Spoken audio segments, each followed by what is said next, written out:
91. Compte rendu philosophique. Art, communication, esprit, 13 300. 91. Compte rendu. Ponitch, qu'en est-il du vivant? Cela a une signification supplémentaire sur la matière brute, du démiurgique, porté par des mémoires ancestrales. La priorité est donnée à la loi des prédateurs. Cela signifie qu'il n'y a pas d'éthique. Ce qui serait demandé, en plus, c'est de l'éthique et de la morale. Il y a une géométrie variable selon les politisations mises en place. Il y a des systèmes de référence, des valeurs où le vivant peut se déployer. Qu'en est-il de la dictature?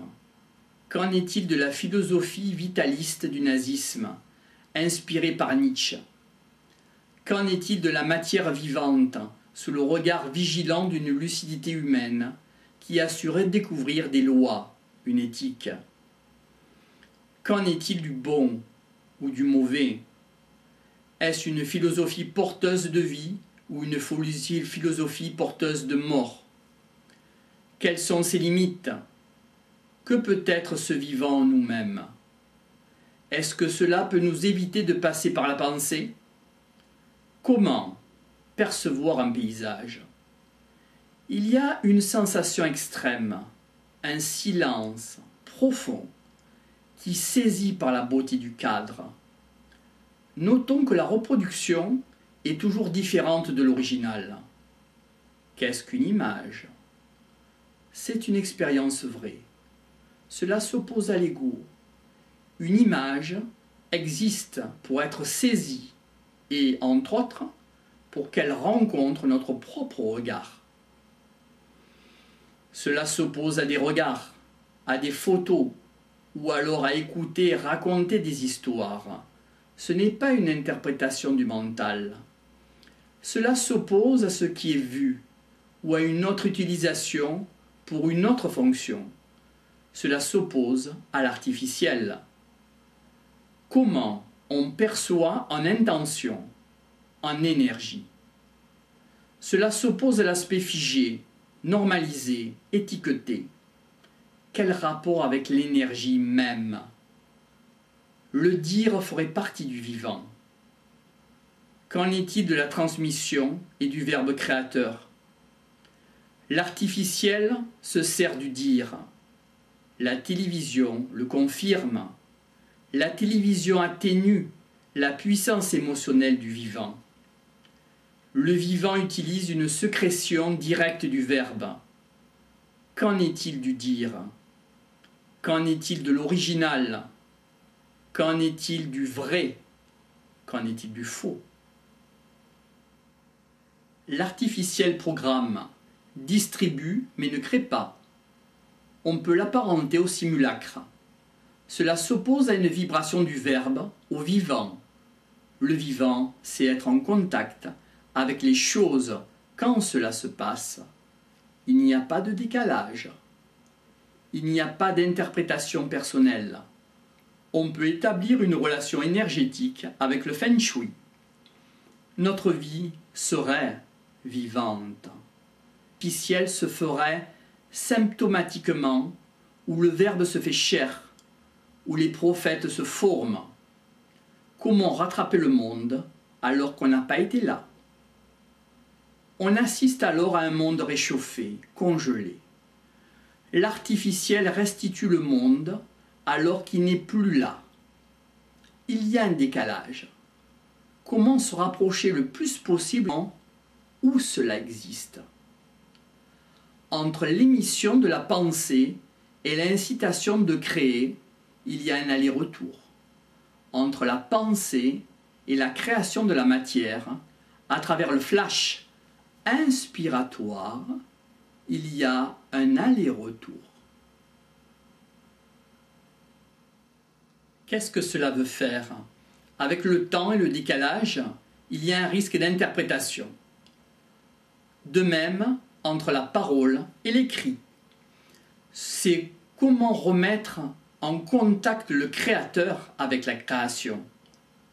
Comment être là au moment où ça se passe. Comment être touché par la quintessence rallumée dans une intelligence qui n'est pas la nôtre? Est-ce une porte ouverte à devenir suprahumain, et cela en direct? Cela s'oppose au décalage.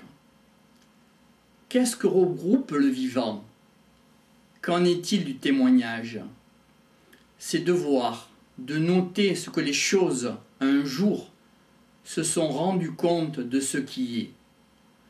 Cela peut s'opposer à une interprétation.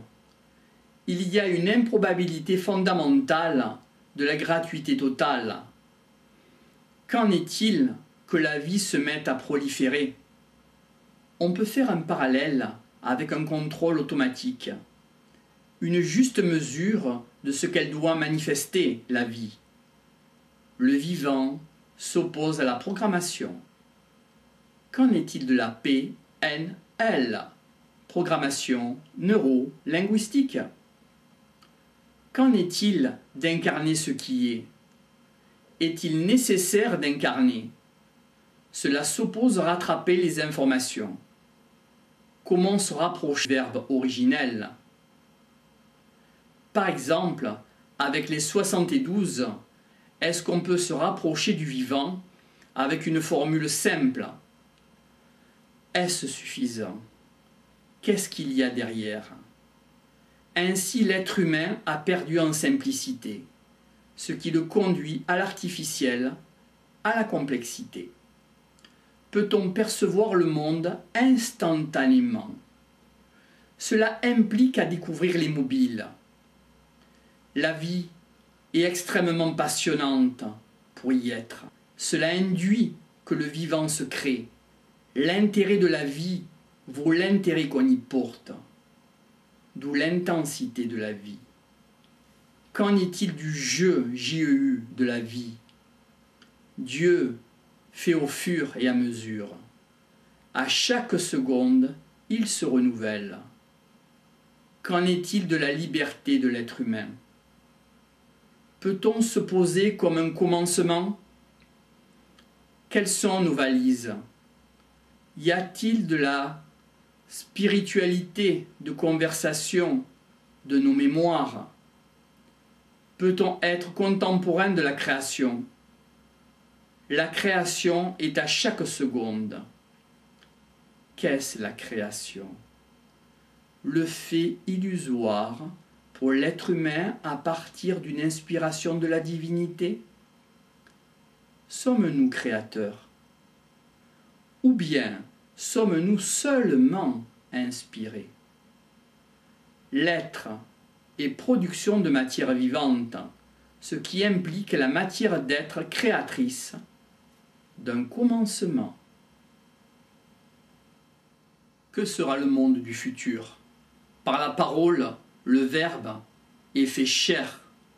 Le Verbe s'incarne dans la matière. Qu'en est-il de vivre dans un monde de sa propre création, d'avoir le corps qui correspond à la puissance de son Verbe dans le futur? Cela s'oppose au décalé, au rattrapage, au temps à l'envers.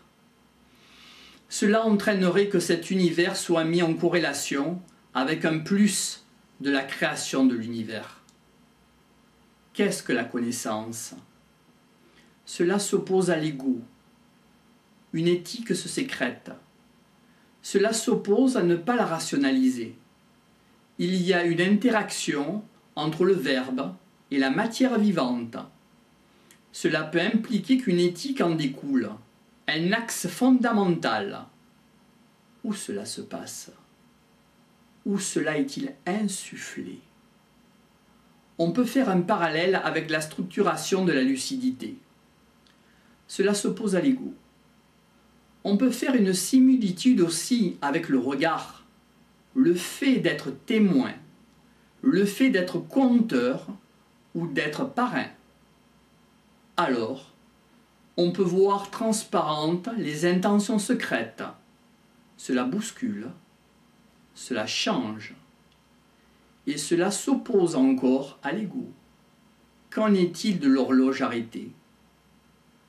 C'est de voir secrètement ce qui faisait exister le monde.